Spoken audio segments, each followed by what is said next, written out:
Fabiola here from Germany, and you are watching Teacher Learning Cast with Piry Herrera and Benjamin Stewart.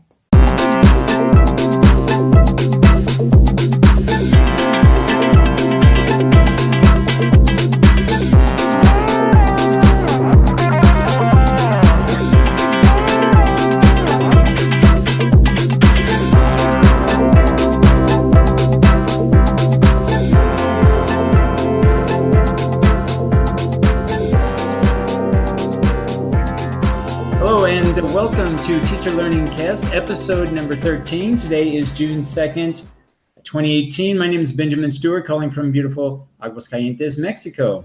Morning, everybody. This is Piry Herrera, enjoying the heat wave here in town, and very glad that the plane in the cameras only take me from the waist above, so wearing shorts and sandals for you all today. Absolutely. It's been a hot one, definitely. Right. Today, if you want to get in touch with us, we have a Facebook website if you want to reach out and post questions, and feel free to leave us comments. And you can reach me also at my webpage at benjaminlstewart.com.wordpress.com, and Pity's website is homers2000.wixsite.com/PDHA. Yes, you can also reach us through the fan page Teacher Learning Cast Facebook and Google, Teacher Learning Cast Benjamin Stewart or Teacher Learning Cast Piry Herrera, and you can reach all of the ways to get in touch with us and talk a little bit, share about these experiences in learning and teaching that we've been trying to bring up as a starting point for reflection and analysis of different opinions. And glad that we already had guests here at the transmission. Last week, we were discussing with Adriana Macias Torres about the Teaching Aids exhibition she held last week also. And we also had students from the BA in ELT. We had our first guest, Ken Bauer, discussing flipped learning in different chapters, so you can look for us there. And we've been trying to discuss topics that we think are topics that are kind of interesting for everybody, but our idea is for you who are joining this transmission live or on demand, leave us comments and tell us what you want to discuss about us, if you want to join the transmission, if you want to put something on the table, if you agree or disagree with whatever we go through here. We can have an analysis, we can invite people, and we are open to this sharing. Right, man? Absolutely. So really feel free to reach out to us. We've had some great talks. And again, if there's some topics that you want us to talk about, whether you want to be part of the conversation or not, feel free to leave us that advice, that feedback. It really does matter. We would greatly appreciate hearing from you. And especially today's topic, there's some things that I want to talk about with regard to competency-based education. I have some personal opinions. Pity's going to be talking about certain learning strategies, and we both, I'm sure, have very strong opinions about that. So again, feel free to join in and leave comments, even if you disagree with us. It's all good. Yes, Ben. Something we've been doing very quickly in the last times is the announcements of different events that we have, and we've been having a lot of action in different places, and the more we can know from you, where you're from and where you're watching from, and we can also start looking for other places. But here in town, we had different events. We just had the Teaching Aids exhibition here at the Universidad Autónoma de Aguascalientes by the students of the BA in English Language Teaching, the fourth semester. And we also had the Teaching Aids exhibition from students from the French and Spanish language teaching at languages as foreign language. How do you structure all this thing? It's teaching French and Spanish as foreign languages. That's it. I've been struggling with that all the time.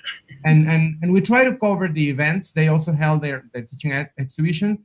But we're also having some other events. Ben, you recently attended to UPTC. Can you tell us about that a bit? Yeah, no, it was a great event. It was an event that they started up again. I think they had taken 4 years off, and so they had, prior to that, many years of having this conference and had the pleasure of attending and presenting in the past. I was invited this year, and it was a lovely event. It really was educational. It was great to see a lot of different students and in-service teachers, both in the event, and a lot of ex-students, now colleagues, a lot of teachers that I haven't seen in a long while. It was very nice to see those people and meet some new friends and colleagues. So it was great. In fact, I'm hoping that we can get a few of the organizers of that event in maybe next week to discuss the event and get their perspective. But it was really a great event, and I think those types of events are exactly what we need here locally. It's really about taking advantage of all the different learning opportunities that we have as English language teachers here in Aguascalientes, and really promoting those so that we all learn, kind of expanding our learning community outside the four walls of our own respective institutions. So it was a really great event, learned a lot, and hopefully it's something that they can continue in the future, and hopefully it's something that they can bring in some insights hopefully next week. Yes, I was really glad to hear that event was packed up with people, and they didn't have more room for anybody else. Very early in the booking up for the event. When I tried to do it, I didn't have any space, and I tried to do it kind of early. But I'm glad that people in town and students and teachers from different universities are joining these kinds of events. We also had an event in the Escuela Normal Superior Federal de Aguascalientes, which was an exhibition from freshmen from the BA, showing up a little bit about different cultures and countries. And now that you mentioned about the former students from our BA here in the Autónoma and now colleagues, teachers in service and teachers that are already experienced teachers and teachers with different kind of preparations after our BA, different kind of studies and seminars and diplomas and all this. We also have an event from former students at UTR, Universidad Tecnológica El Retoño, which is going to be, I guess it's also a teaching aids exhibition event, which is going to be June 29th. We don't have time yet, but as soon as we get more information, we're going to share it with you. And I know there's also another event in Escuela Normal Federal Superior de Aguascalientes, but we haven't really gotten the details about it, but I guess it's going to be around the same day, if not the same day, around the same day. And I think we would like everybody to start sharing your events, whether big or small, any event in which you are willing to have an open door for anybody who wants to tag along. Yeah, and also would like to mention the Mestizo 45th International Convention as well. That's going to be October 25th through the 28th. It's going to be in Puerto Vallarta, Jalisco. And also NUPI, the 16th International Conference for English Teachers. And that's titled Internationalization in Digital Learning, Perspectives and Challenges in ELT. That's going to be in October 18th through the 21st in Hualtuco. So yeah, we've a lot of great events here, not only locally in Aguascalientes, but throughout Mexico. So again, let us know if you have a particular event, and if you want us to promote that, of course, let us know. If you want to come on and discuss it more specifically, that's great too. That's also an option. So it's really about promotion and again, trying to expand the learning opportunities here. Okay, so I hope you guys have more things to share with us and share it soon, please. Today, what we're gonna do today, Ben, we have a couple of topics you already mentioned about competency-based education. Absolutely. I want to start by saying first that the opinions, and we haven't really talked much about this, but I think it's something that both of us, Piry, agree on. But it's important to mention that all the opinions that we have are ours alone, right? So we're not representing any other institution or as far as our ideas go. These are all individual ideas. And some of the things that I want to talk about today with regard to competency-based education, perhaps others will disagree, and that's great. but it's important to state that everything that we say and mention and discuss in this show is our own ideas. And when I started looking up this idea of competency-based education, I've always kind of been on the fence, especially in the United States. There's a lot of talk about it, and it's very closely linked to standards-based education, which is kind of, it's related, but another topic for another day. But I wanted to start first by referencing this book and discussing first really the basic premise of a competency-based education, or CBE.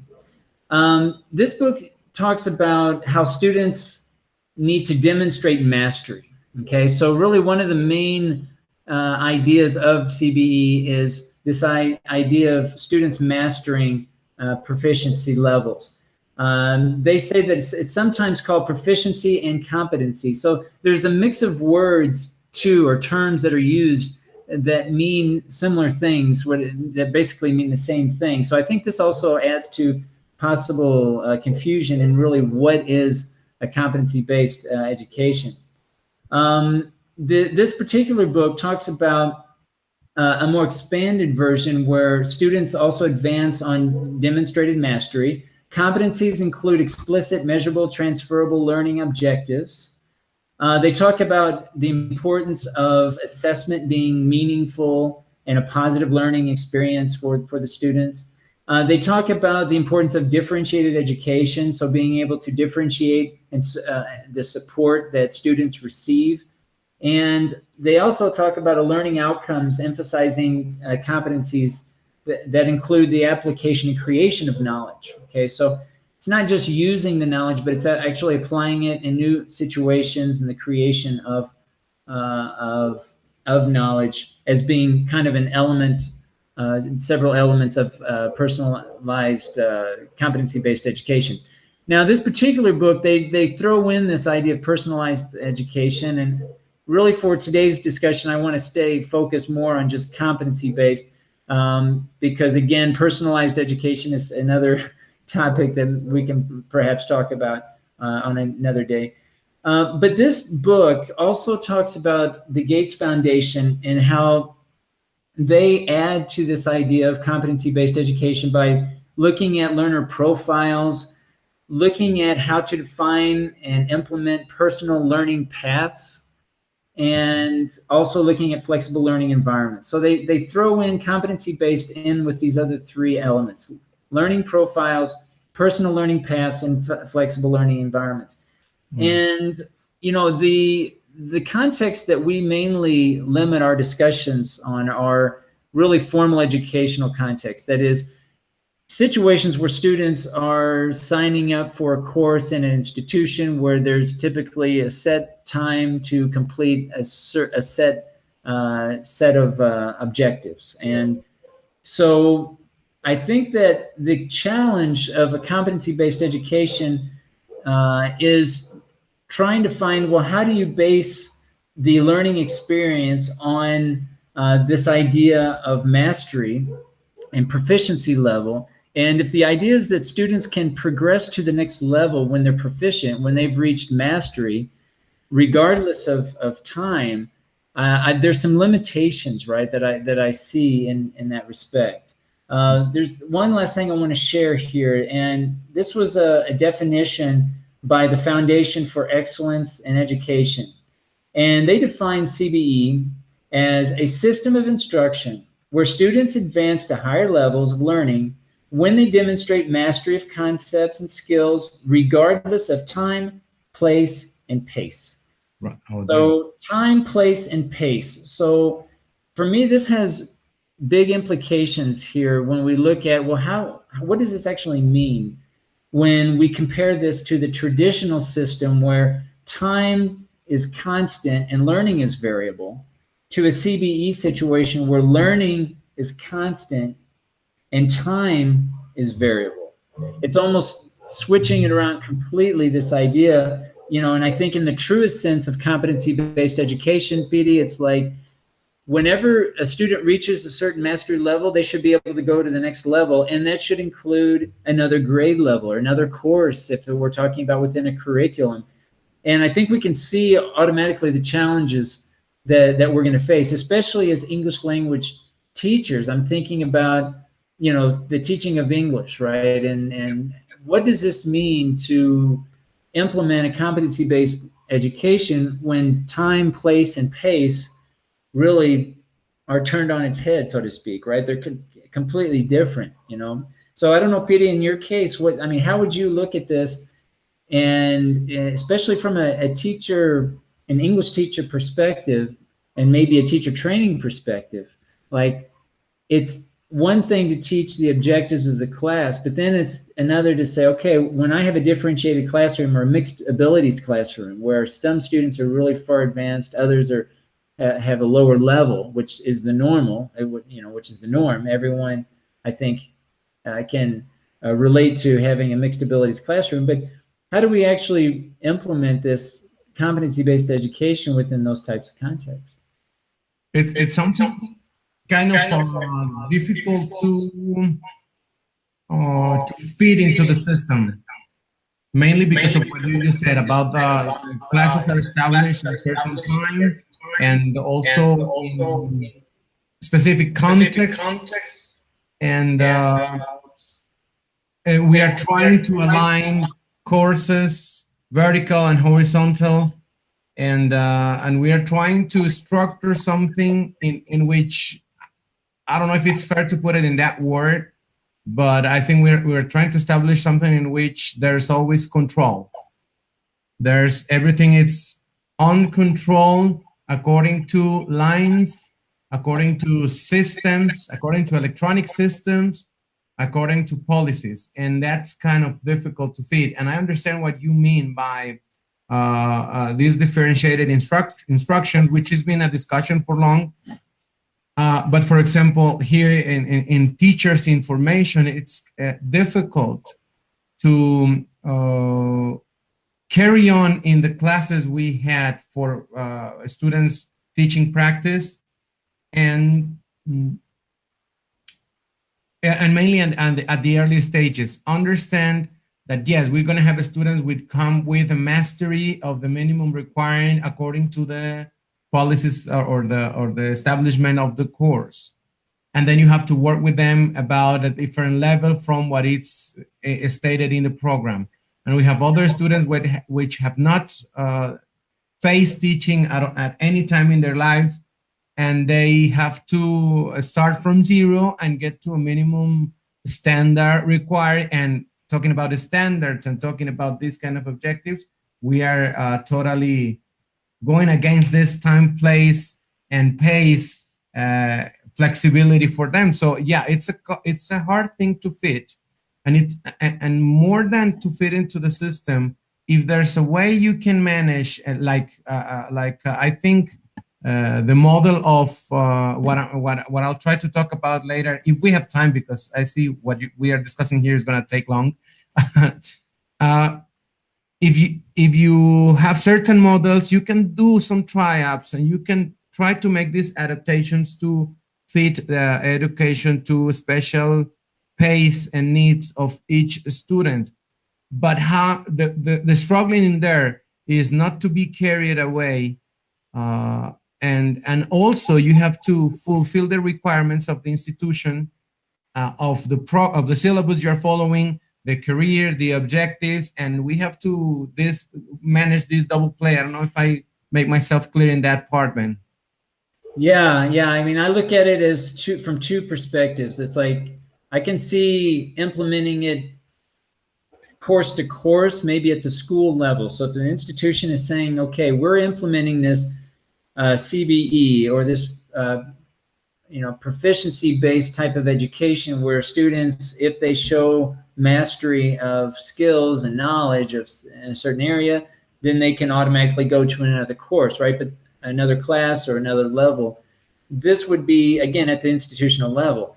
The other situation, or the other side of it, is probably more within our context and more realistic, is probably at the course level or at the group level, the teacher educator needs to figure out how to promote this mastery, but within the context and the confines, really, and the limitations of formal education. That is, you've got 16 weeks, for example, or you've got a certain set of curricular elements that you need to adhere to, and then work within the parameters of that situation. I think that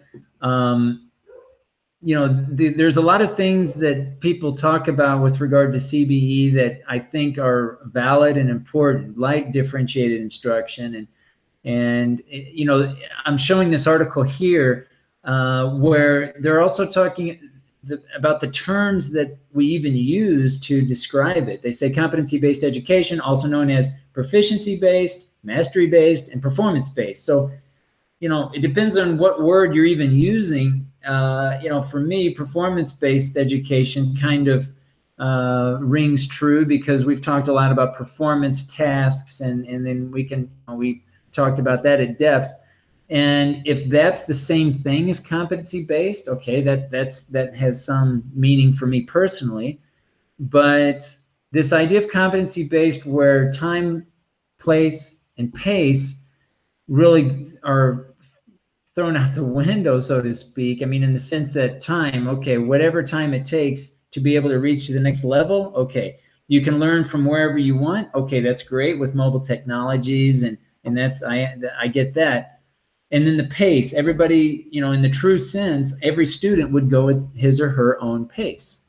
So again, that's gonna be a problem when we're talking about formal education. I think it's one thing to be flexible in the pace within maybe a given course, perhaps. I mean, it's going to depend on the situation, where some students are going to achieve the objectives, the course objectives, before others.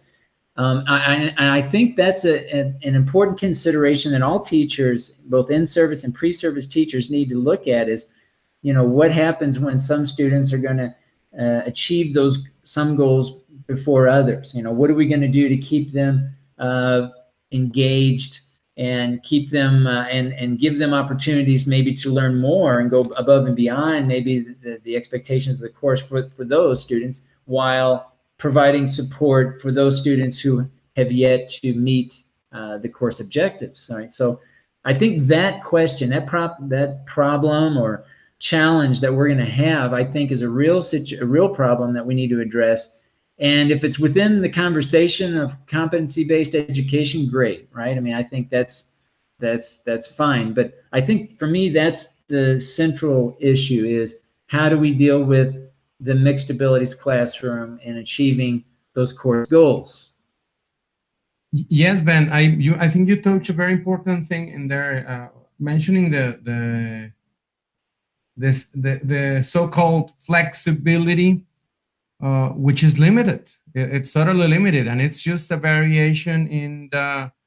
Yes, it's a slight degree of flexibility on what students can do, when can they do it, within a very short period of time, and not really.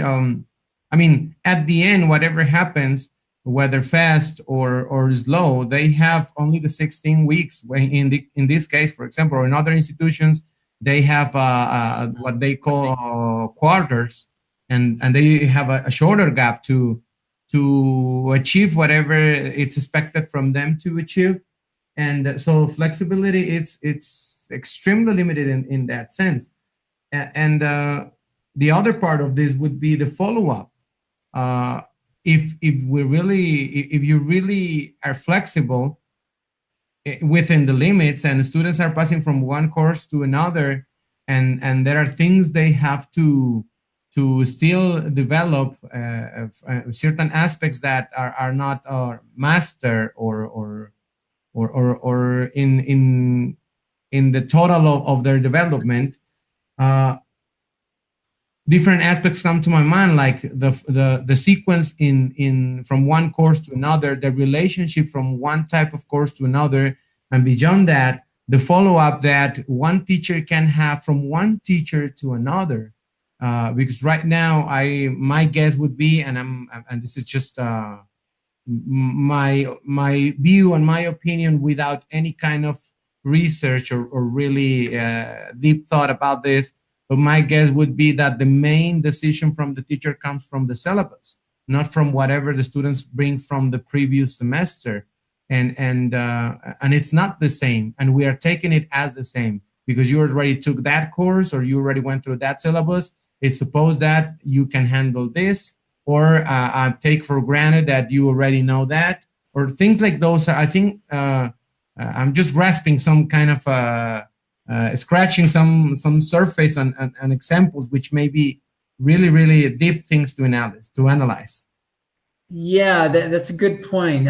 Because yeah, students may master something in one course, which will prepare them to do well in the next course. But then your question, you're addressing really an important issue of linking and actually scaffolding even what they learned in the prior course with what, and expanding on that to this course, and then the present course, and then finding out, you know, how competencies are going to be kind of interlinked in those. But I see your point that, you know, we could easily say, well, they master a certain skill or knowledge in one class and then it being possibly ignored in another class later on, or at least opportunities aren't present to expand, help students expand that knowledge from one course to the next. So I'm sharing here with you because I wanted to kind of show a different perspective of competencies that I'm not sure how much of the pace, place, and pace issue or challenges that we just talked about fall into, because this is example. I know this is in Spanish. But the idea here that when I look at this, I'm starting to think more in terms of standards. Okay, and I personally don't have a problem with standards or listing out competencies in this way, in that it kind of addresses, it helps us kind of list certain things that we need to focus on. I think the challenge is going to be making sure that the competencies or the standards are not either too general nor too specific. They're not too abstract nor too concrete, depending on, you know, the course for that particular you know, competency. I think that the trick is to find the key competencies that fall within that balance between not being too general, too specific, and then across the curriculum, being able to implement those competencies in some sort of, you know, by recycling perhaps, right, in a way that at the curriculum level, the competencies are really represented, or the standards, right, are represented. That I don't have a problem with necessarily, right? It doesn't talk much about the idea of flexible learning or pace, right? It's just kind of, you know, you need to stick to these types of competencies. And, you know, I think that it really is an interesting way of looking at CPE really is, okay, from what side are we looking at, you know, because I feel that these are two different ways of looking at it that may or may not come together at the end of the day. I'm not sure. I mean, again, we have standards that we deal with, but there are not at the institutional level, to my knowledge, competencies that are listed out in this way. So I'm not speaking from experience in that regard. In that sense, we would really like to hear from anyone who's implementing competencies, especially in the English language learning classroom. Again, if you're on Facebook, leave us a comment about your experiences, and positive or negative, how things are working. Because I really would like to get some insight about teachers out in the field using this and seeing how they work with this idea of competencies, whether it's listed out as kind of a standard, or this idea of even more flexible learning environments where pace, place, and pace are really part of the learning experience. The last thing I want to say here with regard to standards is or competencies. Again, I'm kind of using both terms interchangeably now.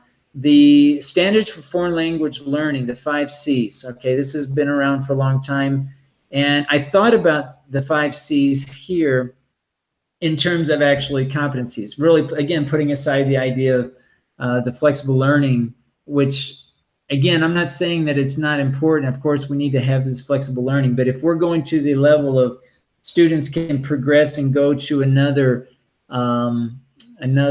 type of activity at their own, at their own time, then yeah, there's going to be some limitations. But I think it's worth sharing that these standards, which again have been around for a long time, I think this is something useful that most of us can use in our English language learning classroom, that if we're just referencing these throughout a semester, for example, and we're trying to hit, if not most of these standards, I think we're on the right track. And I think in that sense, if we're going to call these competencies or standards, I think standards does have a place.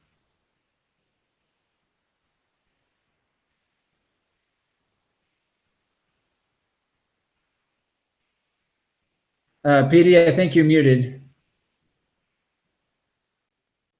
Sorry about that. Yes, what I see is that we have kind of guidelines in there a little bit, but at the same time, talking about, again, the flexibility and the individuality for the competencies, but the guidelines have also to vary according to students themselves. And yes, it has to be, I think we've discussed this idea of a wider view from a different perspective and a different topic, but it pretty much goes to the same. A wider view of what students will do in the future with the language. So it means that the teacher has to have in mind also a wider view of the curriculum itself, whatever the students are going to study around. And I was catching up some of the articles you have the link for this topic.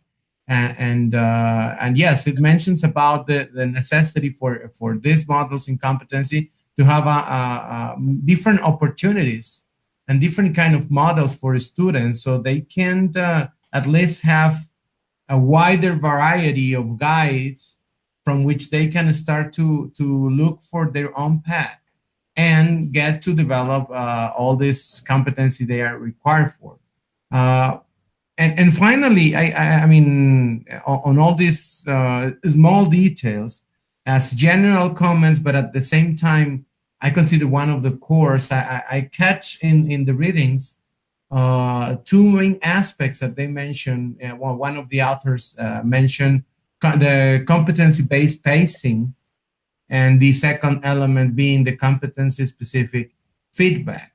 So we would go again to the idea of having this direct individual relationship and connection with the students, but at the same time, as the teachers or the tutors, we have to have all this background of our profession, all this background about the theories behind learning, teaching, whatever that may help the students, not only the theories, but the experience and the practical things that may help our students, just as a sample, and keep on learning and keep on developing things so we can bring this multiple models and multiple opportunities for students to take their own path. And I think this aspect of competency-specific feedback goes through the idea of the reflection at every moment during the development. So, and again, everything, since we're talking about individual paths, everything we can mention and everything we can read about, it's going to be also just a general guide that has to be readapted. This forces that you mentioned also, there are general aspects that can be a starting point, and they are broad topics, and precisely I think that's why, maybe that's why they're broad, because then students from there can take their own path, because again, if we have a framework, a specific single framework for it, then again, we are not really developing this idea of flexibility. Yeah, I think in a future broadcast, I'm making a note to myself that to revisit this idea of learning path, because I think that I have a lot of opinions about that. I think that's something that is worth diving into a little bit deeply. And really the purpose of today's discussion was just kind of to open up this idea of competency-based and education, and again, expand on it in other broadcasts later on. But I think I'll conclude by basically saying that, you know, for me personally, a performance-based education is pretty much in line with most of the concepts here with this idea of competency-based, with the exception of maybe listing out the very, very specific kind of standards or competencies. But I think that it's worth considering and looking into and reflecting on, and especially in terms of your own practice. But moving on to the next segment, Piry, because I think your topic is really important and necessary, really looking at different learning styles and how those kind of cycle through. So can you kind of present and give us some ideas about that? Right. Just a little bit before, I would like to invite everybody to join us through our different media and visit our personal web pages. You can reach us through different paths. The easiest way to do it is to Google it. If you Google Teacher Learning Cast Benjamin Stewart or Teacher Learning Cast Piry Herrera, you can reach all of the different media we have for you. We have the Facebook fan page, Teacher Learning Cast, if you look for us in Facebook. And for the guys that follow the live transmission, I know some people is even watching the video afterwards. Remember, this is a secondary transmission. It's a different environment and a different feeling maybe in the sound also from the original transmission. So click the link above if you want to have a better view, better sound, and indeed, I've been through the videos, and it's kind of a different feeling if you go through the original transmission, because then you can have Benjamin in first plane and our guests also in first plane and a better sound quality. So please keep in touch with us and send us your comment. Tell us what you want to hear about. Tell us your opinion about whatever you watch in the live transmission or in the previous episodes, the on-demand videos, right? So we are hoping that little by little you join, because I'm really glad for the people that joined the Facebook live transmission, and now take that second step and write something for us and see what you think about it. Yes, Ben, the topic I wanted to bring today, it's also something quite broad and general. It's a model that somehow I think different people here in Mexico goes over this model, and I dare to say that because it's a model that has a big influence and impact in the national program of education. It's one of the core aspects in theoretical background and methodology follow that started in all these educational changes that we've been having since, if I well recall, and please, if anybody knows, let me know if I'm right about this, but since 2006, they implemented changes in the language teaching programs at the national level, and they brought up precisely this idea of experiential learning theory by David Kolb's, and language teaching itself goes with the idea of having a student going through this path of the experiential learning. Beyond that, in my case, I also decided to have, this is something that we do here in teacher formation, and I also decided to somehow take it as part of the theoretical background that I manage with my students. And I don't actually manage it for language teaching. I use it when we talk about classroom observation, when we talk about teaching practicum, when we talk about going to real classes and have experiences in which they are developing their abilities, their knowledge, and their attitudes, their characters as teachers. And this is kind of a model, and I think somehow it matches also the idea of the competencies aspect. And let me see if I can get to one of the things that I'm having problems with my connection right here, and I cannot see. You want me to pull it up? Oh, it's already charging now. I got it. I'm gonna share my screen. Yeah, because it wasn't charging the page, but I have it in here. I don't know if you can look at my screen right there in the I see it. transmission. For people in Facebook, I know you can see this very well, but you can go to the original transmission, and there you can have the better view. Sorry, I just clicked wrong. Here it is. Pretty much this is the idea of experiential learning. It's a four-stage situation in which the students go through a concrete experience, whatever it is, whichever topic they're discussing, or in this case, language teaching is the experience with the language, doing something actually with the language and having the contact with the language. In the case of teacher formation, we would be discussing about the idea of actually, let's put a case in point, a classroom observation. The actual fact of going to a classroom, asking the teacher for permission to observe, getting to the classroom and collect the data. That would be the concrete experience idea.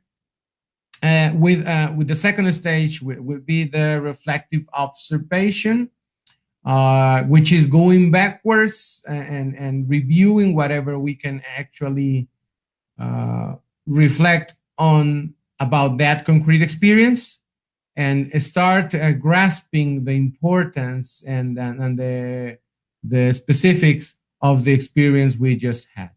Then through the third stage, which would be the abstract conceptualization, and which is the moment in which all this reflection and all this grasping about whatever happened and all this formula of what I saw, what I think, what I would do, what would have been a different path to follow, what I consider the best thing of it, what I consider the things that needs a little bit more of work, and think, and after all this thinking and all this reflection, having an abstract conceptualization of it.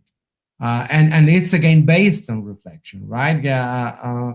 Rising, stating in concrete. I would say I would take it like the closing of the reflection in that sense, having some conclusions, having some ideas supported by whatever you experience at the moment of having the concrete experience, right?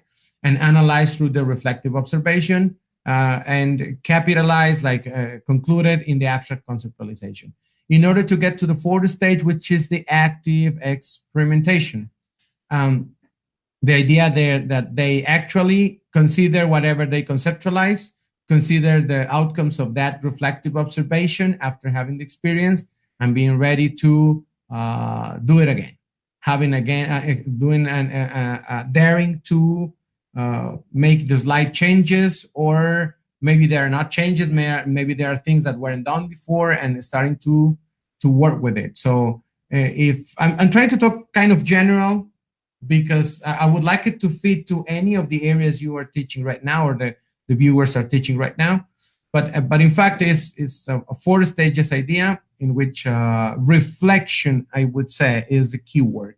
Analysis, reflection, and in this case, putting in there the figure of the tutor, of the teacher, I would say feedback. Feedback, but not only from the tutor, also the feedback itself when the active experimentation comes, something that I think, Ben, you tend to talk a lot. What kind of feedback, when we talk about teaching practicum and some discussions we have had, I kind of heard your words when you say explicitly on underhidden, what kind of feedback is the teacher having from the students? What are they sensing? What are they perceiving at the moment of performances in order to make decisions? And if you see it that way, it's all this experience, but in seconds when you take in progress decision in the classrooms. But before going beyond, I don't know, Ben, if you have any appreciation or any comment about this idea of experiential stages? Yeah, so this is interesting, and I keep thinking, and I put, go ahead and leave your slide up there if you would, where you are, just so we can look at this diagram. But I keep thinking about our conversations with our pre-service teachers that we had a couple of weeks ago.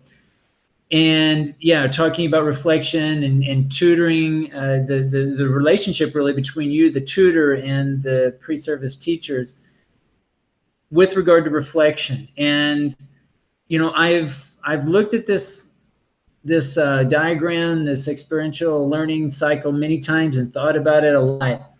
And I find that I know that this is kind of listed as a cycle, like one leads to another, but I think that it's more complex than this image represents. I think that it is so complex in this, that reflection, for example, reflection observation can be part of the concrete experience at the same time. If we want to look at, you know, reflecting in action, we talked a little bit about this with the student teachers, that, you know, how much did you realize at the moment that you were teaching the class, and kind of having the students have this reflection in action right in the moment of that experience, instead of just first the concrete experience and then later the reflective experience, which of course happens too, but I don't think that's the only way that it happens. And to take another example, the planning, looking at the active experimentation versus the reflective observation, you know, when someone's planning on something that they have concluded from, let's say, the abstract conceptualization, they are going to reflect on what they reflected on. They're going to reflect on what they thought about at the time when they were thinking about the concrete experience, right? So it almost, all of these in different ways for me come together as a possible one experience, and not necessarily a cycle, a learning cycle. And that would be my first comment. And then the second comment I would say is this idea of styles. Like, I don't know if it's a style per se for a learner, like a learning style, because I don't really look at it as learning style. I look at it more as a function or just a reality of just different ways of thinking, right? So, you know, the concrete experience for me would be more the procedural knowledge versus abstract conceptualization would be more Right, Ben. yeah. I agree with you with what you're saying, in the sense of the interrelation amongst the stages, which are not really stages. And yeah, that's why my comment was like, every time you go through one stage, you can refer to any other of these stages at the same time. And as you mentioned, I agree. I totally agree in the fact that in every single one of these stages, you can retake another inside that stage in order to achieve, let's say, the abstract contextualization. You may go through any of the other or all of the other stages again, back and forth, in order to concrete the idea. And I think this is pretty much what Kolb's intended, because yeah, it's presented in the sense of a cycle, but and going further to the styles, and that this will also answer a little bit your concern about the styles thing. This is just the presentation of the idea of the experiential learning, right? But further on, he's got, I don't know if it's in this slide. Oh, you see, well, this is another diagram. Yeah. And there's, okay, you see, there's a little bit of the idea of the interrelation amongst the different stages, and a little bit more of the specifics about I think it's talking about the students' performance, or students, what would you say? Like, he's talking about the feeling, the thinking, the watching, the doing, and that's why pretty much I think the National Program of Education also took this idea of experiential learning. In fact, they are focusing their lesson plans for primary school on doing with the language, being with the language, and one more, which I can not recall right now, but it goes pretty much with this idea. Now, yeah, I just think that, you know, for example, having feeling on one side of the continuum and thinking on the other is just, for me, it's misleading, because I think people think, and I mean, not always. I'm saying, you know, but I think it's possible. This diagram for me does not show the idea of mixing thinking with feeling. right? You're feeling something in the experience. And again, I don't know how much feeling is in the concrete experience, to be honest. I mean, I'm thinking of it's going to depend. Like, for example, if I'm a pre-service teacher, and I don't have a lot of experience, and I'm in the moment of teaching my first class with new students, I'm in a concrete experience, okay, by definition. But I am thinking like crazy because I don't know that much, and I'm trying to do my best. So I'm thinking a lot, and I don't know about the feeling, right? I mean, maybe I'm feeling nervous or feeling this or that or whatever, but Right. or maybe it's automatic. Maybe less of it's automatic, and more of it's, you know, I've got more notes. I'm thinking more, and then with experience, that same class, maybe I'm thinking less, or it's more intuitive, right? Or I don't know, there's other words, there's other ways.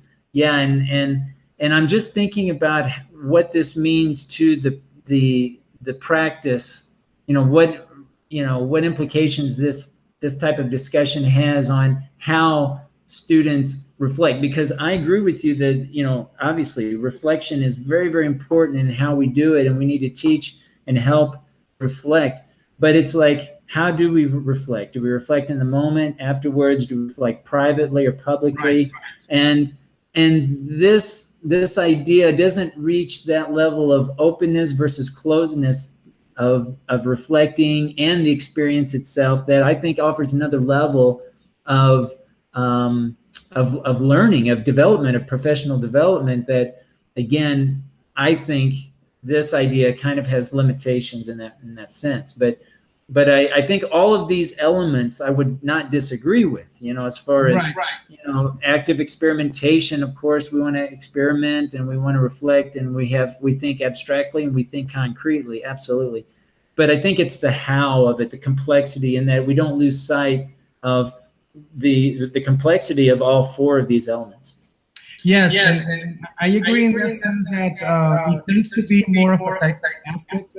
And maybe talking about the idea of the way we handle the teaching practicum with the students at different levels. When I say that we actually go through the different stages, as you mentioned, and I think you made a good example when you talked about the thinking and the feeling in the concrete experience. And because yes, students themselves, when they go through their first encounter, they prepare as much as possible, and sometimes that overwhelms, as kind of happens in the first stages of performances.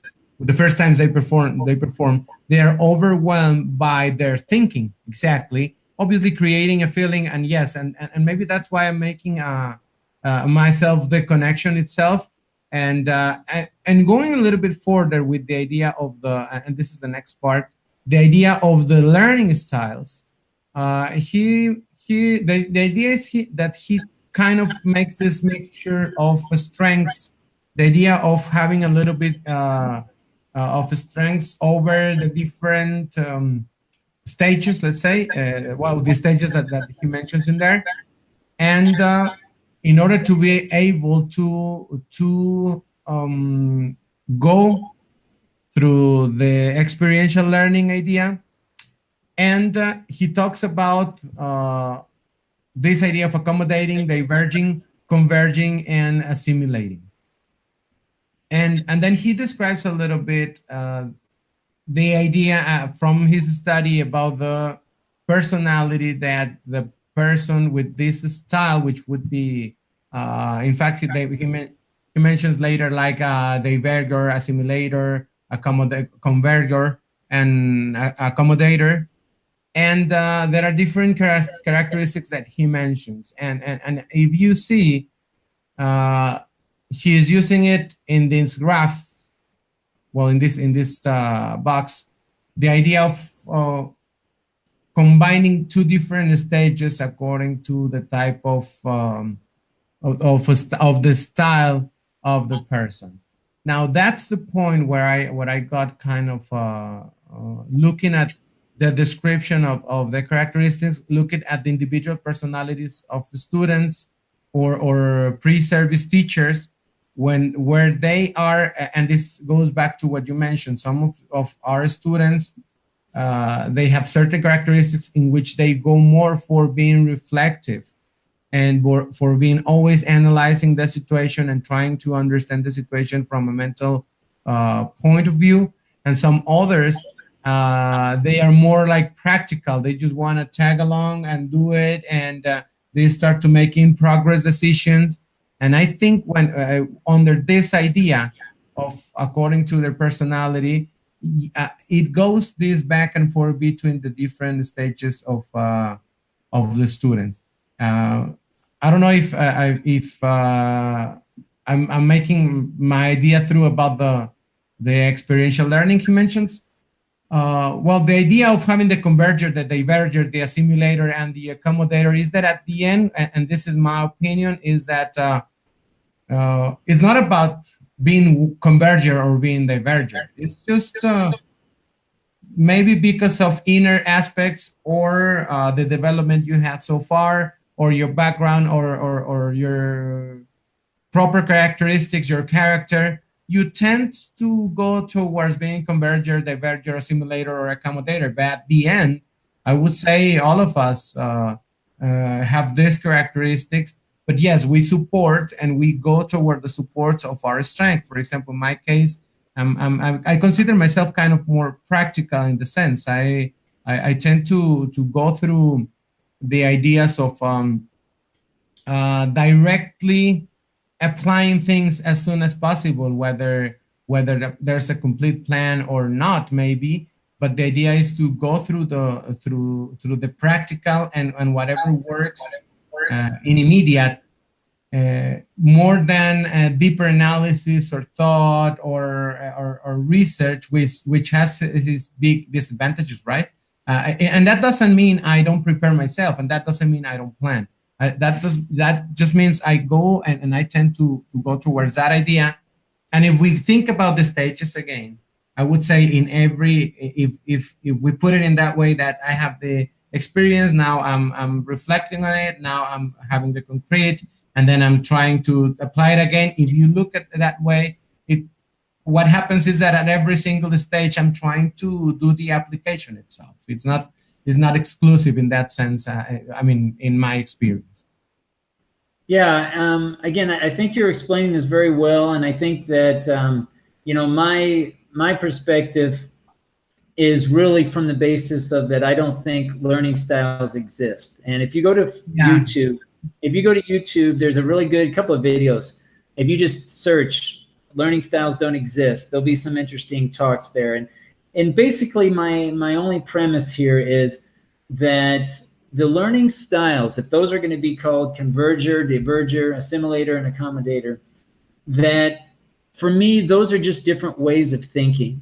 And every human being, depending on the situation, depending on the person, thinks you know, will have some combination of those four. Now, some may be more inclined to think certain ways than others, but the point is this, that if we're going to link, I don't see a link from the learning styles, converger, diverger, and so on, to the experiential learning cycle. Because again, I think that in the complexity of the learning itself, because those, you know, the relationships are so closely integrated, that really what we want is for our students to be able to think these four different ways, that they can converge sometimes, they can diverge, they can be assimilator, accommodator, depending on different educational environments. So it's not like I'm trying to identify each student as being one of these and then trying to apply instruction to that. That's what I disagree with. What I'm proposing is creating an environment where students can exercise. Maybe I'm not a very good converger as a student, but I need to learn how to converge. So some of these learning quote unquote styles, really it's just different ways of thinking. And depending on the task at hand, we may actually want to help some students, you know, work in this learning preference that they're not, you know, maybe they're not very proficient with, and they need to learn to think a different way. and that's where the support comes in, and so on. So you know, I like the terms that are being used in this theoretical framework, right? It's just, I think that the complexity and the approach of really using it and looking at it from a teacher trainer perspective, I think it's important that we look at the complexity of all of this, and we don't lose sight of that, and try to keep that in consideration, you know, take that in consideration when looking at this, you know, from maybe, like, example, looking at learning styles as maybe one student is more of a diverger, and then saying, okay, that's it. I'm just going to resign to that idea and try to. No, not like that. Yeah, and I think you're making my point of the example I was trying to give when I was mentioning that. Considering myself as more practical does not mean I'm not. I do not plan, or I do not research, or I do not prepare myself from a different angle, from a hypothetical. Preparing myself with a hypothesis of what may happen and all that. You see, and right. And I think the way you put it. Yeah. Right, but right, and I'm sorry to interrupt, but I want to take that and understand what you're saying and that what you mean, but don't you think that the diagram that you showed, where it had the learning styles in those 4 quadrants, and they were listing the learning styles to the experiential learning, don't you think that that's what's going on? I mean, for me, when I look at that last table where you have the quadrant, and they have I don't know, concrete experience was more appropriate for, I don't know, converger, diverger, or something like that. Yeah, let me put it back. For me, that's misleading. Like, that's, I think, the main issue that I have, and that's different than what you just said. For me personally, let me see if I get you right. You mean like the way we see it in here? Yeah. Like and kind of. Yeah, this is what I'm saying. You're forcing. The way we look at it is the way we actually take it. Like, what's that? That is the way we look at it. That is where that enclosed every aspect in their own box, being exclusive from the others. The way we see it, it's the way it's taken to actual life. You mean? Yeah, for me, diverging, for example, diverging should encompass all 4. Right. Assimilating should be all 4, and not necessarily one more than other. It depends on the right. situation. I totally agree. That's the problem. Maybe I didn't say it like that since the very beginning, because this is something I've been using for long. Even the cyclic thing, which I also agree with the idea that it's not exclusive and it's not as a cyclic as it looks in the diagram. Like, yeah, I totally agree with your idea. But and now that you mention it, yeah, it came to my mind. Yes, maybe that's exactly the way it's taken. We go step by step, and one thing excludes the other. Like, for example, in the box in here, like, yes, or you're an assimilator or accommodator. No, in fact, I don't say it like that. And I think I read a little bit that when Colb's mentioned that, yeah, it's not about you being one or being the other. So it's having a little bit more of tendency in your development. And this is my part. Because of any reason,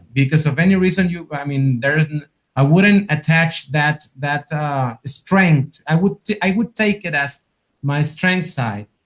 But I wouldn't say it's because of one reason. I think because in each person would be a different reason, and that's why a while ago I was mentioning your background, your development, your background in your development, your inner abilities. You go through the idea of characters, the environment that you are in, the tutors that you've had, the idea of whoever is leading. And or whatever you think is that gives you that tendency. And yes, looking at it from the way you're putting it, yeah, I totally agree. It's not a matter of I cannot. I'm a converging person, a converger, and that's it. And I'm going to struggle with the other ones. And every time I face a different situation which is not suitable for me as a diverger, I'm going to face a struggle and problems. No. I don't see it like that. I just see it as a base and a starting aspect of landing a little bit, touching ground a little bit on a general model, as we were mentioning again, one of the models that can be followed and presented so that the students can have a path when they are kind of lost. And we go back again with the paths idea. And Right, yes, right. going beyond the path with the understanding that it's not that in this case, I wouldn't take it as a direct line to follow, right? But and different conceptualizations, which at some point students can go through, or you can set the situation so they can go through them and exactly develop whatever they can develop individually. Right. Yeah. And again, I have no problem with the terminology. Some of the terminology. I think it's just the relationships between all of those that I just want us to be careful. And that's my main point, really, Right. is that we look at the complexity of it, and that it for me we don't look at it quite in as simple terms as that it is in a Right. Yeah. I go with that. I agree with that. And now that you mentioned that, I never took it like the idea, but what you made me think now is that yes, it may be taken as a strict line to follow specifically in such, right? And it's like labeling students. It's like labeling students specifically and condemning students to be that way because there's a level for them. I totally agree on that. Right, and looking back at that top chart, instead of maybe a circular arrow, that each arrow points to each other, right, bidirectionally. So each influences the other in more of a complex reality. You know. Yes, that would be a better visual representation, really, of the idea that. And I would think also in the idea of macro and micro levels inside of each of them. And that's what I mentioned. Like as a whole, that's what, for example, in teaching workshop, and that's what pretty much a general view of what we do in. You plan a class, you teach a class. Afterwards, we immediately you start making a formal written reflection, which may start during the concrete experience, right? And then we start to discuss through a general reflection as a group and feedback, and the teacher starts making decision and prepares himself for the next class. And that's pretty much the general view in teaching workshop. But that said, the same cycle goes into the idea of I'm preparing myself for the class. And in the preparation of the class, they go through this, through the different aspects. They reflect on what they will do. They actually may experiment on, and maybe not physically, but in their minds actively experiment of what will happen if they decide certain structure or certain context for the structure. I mean, and that's what I mean with the micro and macro level. Right. And also during the reflection, we go back through the experiences. I mean, and that was my point at the beginning, that precisely you have the different stages, and you can have the view as a cycle, but yes, you can. We want students to get to make the quick decisions in the classroom, and the idea would be that they fastly, during the experience they are having, they receive some feedback from students, and they have some elements to start reflecting in seconds and make decisions and take the action to experimentate. And taking this one step further, we talk about micro and macro, but looking at reflection again, and I talked about this earlier. Sorry, can you go back to that slide? Yes. If we add one more component, the open versus closed element, right, we can take reflection to another level. I mean, you've already mentioned, and you're already doing this, where you're reflecting with your students individually, and also the students themselves in your group are reflecting amongst themselves. So imagine you know, that's one level of being open, right? So one level would be actually it would be closed. It would be just you and the student, and then opening up to be a little bit more open with the group students and have them reflect with each other. Take that another level and open it up to the whole public, where potentially they could get feedback into they could get kind of feedback from their own reflection or their own experience. So this whole idea of reflection and planning, or this experimenting and planning, it jumps to a whole nother level when you look at the possibilities that can occur with an open learning situation. I'm not saying that open is automatically better, but I'm saying that being open offers, it takes this whole diagram to a whole nother level. Well, yeah, and, you know, if yes, you're as an example, look at this. There are times in which they just finish the class, and sometimes there's no time for them to sit down and write and really reflect. And we tag along the group session, the reflective session, with comments from the tutor and classmates and observers, and their own perceptions. So the reflective part in that sense, the open reflective part in that sense. But there are things that they already know, that they already have in their mind, and there's, I cannot tell you in which moment, if it was immediately when they did or they performed the action, or whatever happened exactly, and after doing it or during doing it, they immediately knew that there was something there that needed to be changed or readapt or enhance or whatever. So when you come to the feedback, it's they have it in there. They don't even have the words to put it in words because they haven't processed the reflection yet. I don't know if that makes kind of an example of this, of overlap of precisely all of these stages in here.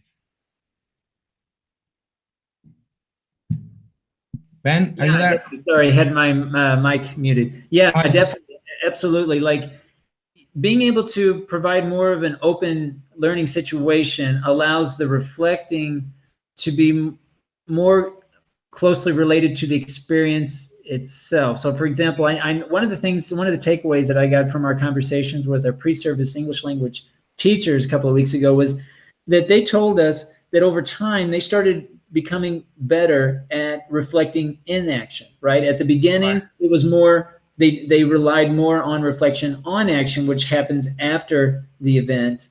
But as they got experience and got more comfortable and started learning more, they started being able to reflect more. Now, that transition, that learning process happened, that it happened in your case, right? It happened however it happened. But my point here is that if the students or learners are also receiving information from their experience from the very beginning, yes, I think that also that's going to influence how they go back and forth between reflecting in action and reflecting on action. I just think that it's just more input, right? It's more information that they get on their experience, so that they're not just learning. And this is nothing, of course, against you or one tutor, but I'm saying that the more input that they can get, the more that they can learn to say, okay, this helps me, this doesn't help me, this, and they can learn more, so that they don't start to, that they're open to the idea of sharing their learning experience with others. So when they get into the profession, they get into the field, that they have this mentality that it's okay to share, that they take constructive input from outside sources more willingly, and just have a better overall disposition of that way of learning. And that's my point here, is that we, it's one thing to reflect individually, right? And it's another thing to externalize that reflection onto someone else, and then get feedback from someone else, and then have it almost turn into a conversation where, the actual reflective process takes on a whole new level. That's my main point. Yes, in fact, I kind of recall one of the techniques for reflecting in pair reflection. It's precisely that to have to bring up whatever you have to say, whether deep reflection or mere description or whatever you want to say, but have somebody to mirror exactly and give you back whatever that person is interpreting from what comes from your mouth. So you realize about what exactly you are saying, and that reinforces and enhances your reflection itself to notice exactly what comes from the other idea. Well, yes, I think we took more time now. Interesting discussion. I kind of sense something about the learning styles now, because I recall about the video we somewhere along we had a talk about the learning styles video. Remember that? Yeah. Out of the show. So it will be interesting maybe to bring it as a topic and to see and explore that. And yes, the idea in here again is to put on the table different perspectives and having all you viewers sharing also your comments, and we would love to hear what you think about this and what are your opinions. Ben, anything else to conclude? You want to add something to this? No, just to echo what you're saying and let us know. We brought up a lot of topics, and like most of our conversations, we actually come up with more topics that we want to talk about in the future. But if you ever want for us to revisit a topic we've already talked about, if you want to come online and join us and be part of the conversation, or if there's another topic that you want us to discuss, let us know and just post it in Facebook. I think that would be the easiest way to do that. And we do want to know your perspective, some of the questions that we're posing, what you think about competency-based education, what you think about these learning styles and experiential learning, etc. Let us know. We want to thank everyone for watching the live broadcast and also the recording. And I think we'll go ahead and conclude. Piry, thanks a lot for this conversation as always. And I think we'll go ahead and sum it up. Yes, thank you, Ben. I also enjoyed the talk. I kept a lot of information from the links. I think we can share. You're sharing the links in your webpage, right, for the different topics. Because there's a lot of information. It's a general view of the competencies-based teaching that we discussed earlier, and I kind of have different. In fact, I had a lot of aspects to cover from the readings, but I just wanted you to handle that part, and that's why I didn't get that much into it. But I would recommend you all to go through it because it grasps different angles to it, and we may revisit that maybe next week in that sense. We make a decision later on, and if you give us an idea of what you want to hear, that's better for us to make our decisions. Thank you very much for the talk. I enjoyed, and I'll see you next week, right? Yes, we'll see everybody next week. Thanks for watching, and take care. Yeah, keep on learning.